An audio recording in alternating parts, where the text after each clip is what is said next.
Bienvenue, merci de nous rejoindre pour l'information sur RTI 1. En marge de l'Assemblée générale des Nations unies, le président Alassane Ouattara a eu une entrevue avec le maire de New York, Eric Adams, hier dimanche 18 septembre. Le renforcement de la coopération entre la Côte d'Ivoire et la cité de New York était au menu de ces échanges. Le point de Awa Touré. Le maire de New York, Eric Adams, chez le président de la République Alassane Ouattara, pour lui souhaiter bienvenue dans sa cité, comme pour saluer l'hospitalité dont il a fait l'objet lors de son séjour en Côte d'Ivoire. L'occasion aussi d'échanger sur les potentialités et les moyens de développer des partenariats équitables. It has been many years since I was in Côte d'Ivoire. J'ai visité la Côte d'Ivoire il y a quelques années. Ça a été un réel plaisir de découvrir ce pays, de voir un peu le sens de l'unité qui y prévalait. Et lorsque j'ai rencontré le président, j'ai pu réaliser le niveau de progrès que le président a fait réaliser à ce pays au bout de quelques années.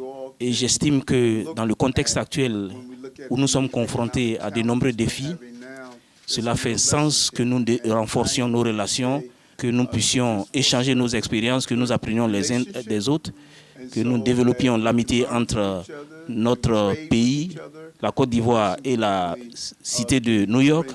C'est avec un plaisir renouvelé que je retrouve le président de la République et sa charmante épouse.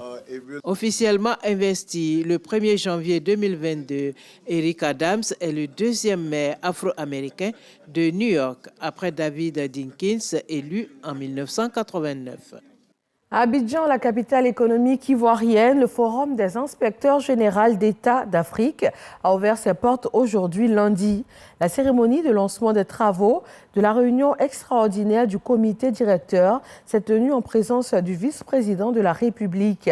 Après 2 années d'inactivité du fait de la Covid-19, les membres du comité sont à Abidjan afin d'examiner et de trouver des solutions pour relever les défis qui se présentent à leur organisation commune.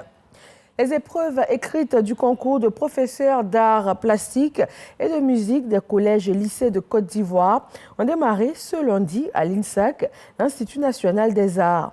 Les partenaires du dit concours, de la direction de la fonction publique, le ministère de l'Éducation nationale et le ministère de la Culture se sont rendus dans les centres afin de voir comment se déroulent ces épreuves. 220 postes sont disponibles pour cette session 2022. Dans l'actualité internationale au Gabon, l'ancien président de l'Assemblée nationale, maintenant à la tête de l'opposition, a été arrêté samedi lors d'un contrôle douanier alors qu'il revenait du Congo-Brazzaville. Les gendarmes gabonais ont retrouvé dans ces affaires la somme de 1,19 milliard de francs CFA. Le substitut du procureur indique que l'argent a été reversé au trésor public et aussi qu'une enquête a été ouverte par le parquet. Assemblée générale de l'ONU, plus de 150 dirigeants doivent prendre la parole. Un sommet sur l'éducation tout d'abord. Un sommet sur l'éducation donc ce 19 septembre. Et à partir de demain, les chefs d'État et de gouvernement vont se succéder à la tribune de l'ONU. Parmi les défis auxquels vont s'attaquer ces dirigeants de la planète, la guerre en Ukraine, la crise sanitaire de la Covid-19, la crise énergétique qui menace l'Europe et le changement climatique.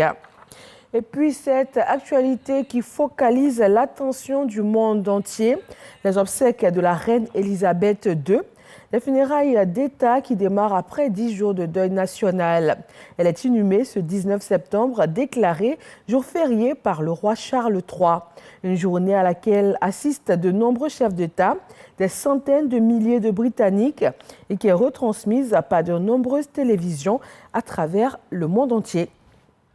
Merci de toujours vous informer sur RTI 1 et c'est avec grand plaisir que nous vous donnons rendez-vous à 20h.